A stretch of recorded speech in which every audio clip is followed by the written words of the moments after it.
I got a book that I wrote.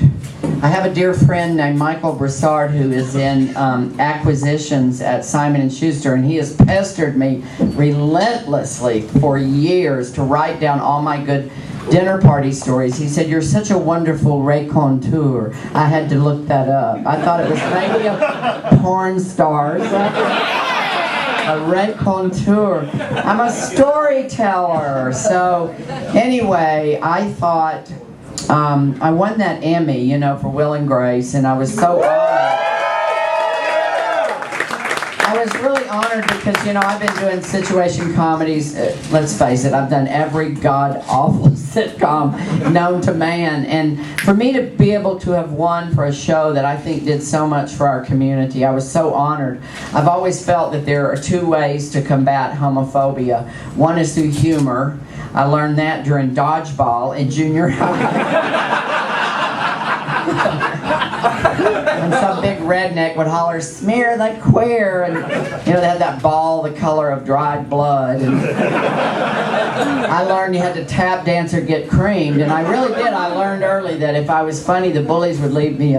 I could keep the bullies at bay. So I think there's two ways to combat homophobia. One is through humor, and another is to put a face on it. And I think that Will and Grace.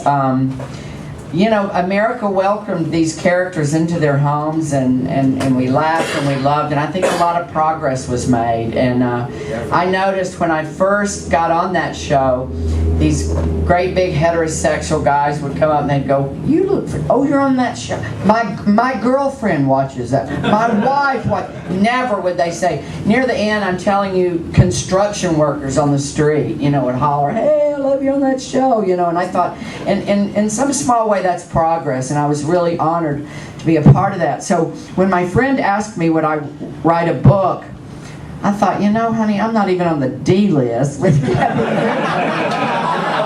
And I know I walk into Barnes & Noble all the time and I see somebody's written a memoir and I think, oh, please. I don't know where I'm going with all this except just chatting. Just visiting. But anyway, the show, what I'm doing is Simon & Schuster wanted to send me to cities and do book signings, and I thought, oh God, that's so boring. So I took the book and I put it on its feet, and I've made it into a one-man show. But it's like it's a dog and pony show. There's like 44 light cues. You know, we can't just do like me and a microphone. That was the original plan. Now it's pink carpets and stanchions, which I didn't know what that word meant. That's the velvet ropes. It's got stanchions and, you know, and then pink, you know, after 40 it's surprise pink jails.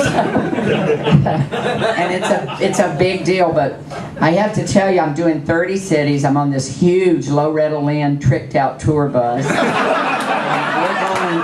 We left Boston last night. We did Boston Pride last night. We leave tomorrow night and we hit Charlotte. And then I'm going to be on the Today Show with Kathy Lee Gifford talking about my book. Flying to New York and then Atlanta and on and on and on. So I hope y'all can make the show. I'm so proud of it. I was invited. I mainly just, I rented a rehearsal hall in LA. I hired a director.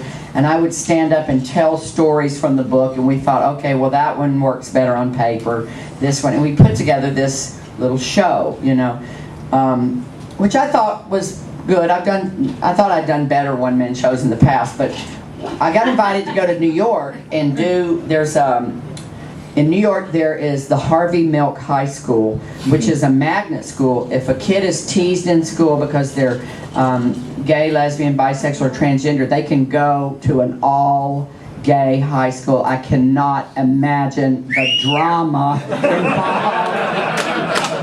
I know the histrionics involved when I was 17, so I cannot imagine an all-gay high school.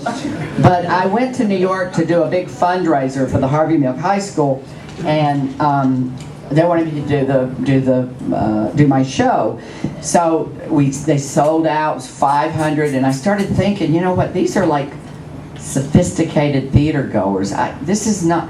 And then I peeped out the curtain, and to surprise me, they had invited my favorite playwright, who is Terrence McNally, who's like a New York theater god.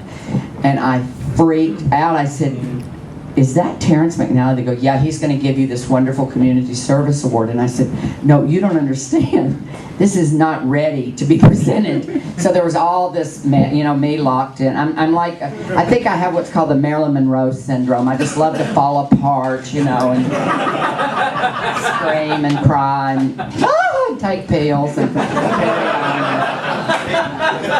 So I was locked in my dressing room, and finally I thought, well, it's too late now, and I went out and I did the show. Terrence McNally led the standing ovation. He gave this lovely speech where he said, we expected humor, but what we did not expect was such a generosity of spirit. And now I have 2 really solid offers to take the show that you're going to see tomorrow night to New York. So, when people are talking about videos, they say, oh, please, honey, we saw that in Columbus, where she did her out-of-town tryout. So I'd like to invite you all there. Good luck with this facility. It's amazing, I tell you what I'm struck with when I see this kind of thing. I have a whole chapter about it. When I first came out, when I was 17 years old, there would be one gay bar, in town. A gay bar, the bar, just the bar. And everybody would go, so you had lawyers, you had lesbians that looked like Elvis impersonators, you had gay Twinkie boys, we had our one, a leather queen. Her name was Marvin the Marvelous Masochist.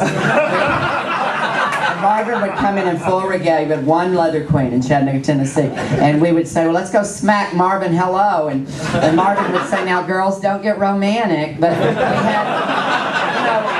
But the point being that everybody was under one roof and they were celebrating mainly, we're gay. Woo, whoopee, here we are, we found one another and we're gay, we're gay, we're gay. Now, I kind of miss that because over the years, the gay community has gotten so diverse, which is wonderful. It's wonderful, but a young gay person has to not only find their tribe, their gay tribe, but then their tribe within the tribe, to find where you fit in even within the gay community. But I love the fact that there are places like this that don't involve the bar scene. I'm not putting the bar scene down at all, but that was about the only way that we had to meet people. Right. You had to go to a bar. Well, now there's gay choruses. You can lead a wonderful, full, rich, openly, gay life and never go to a bar. And I love that. I think that's progress.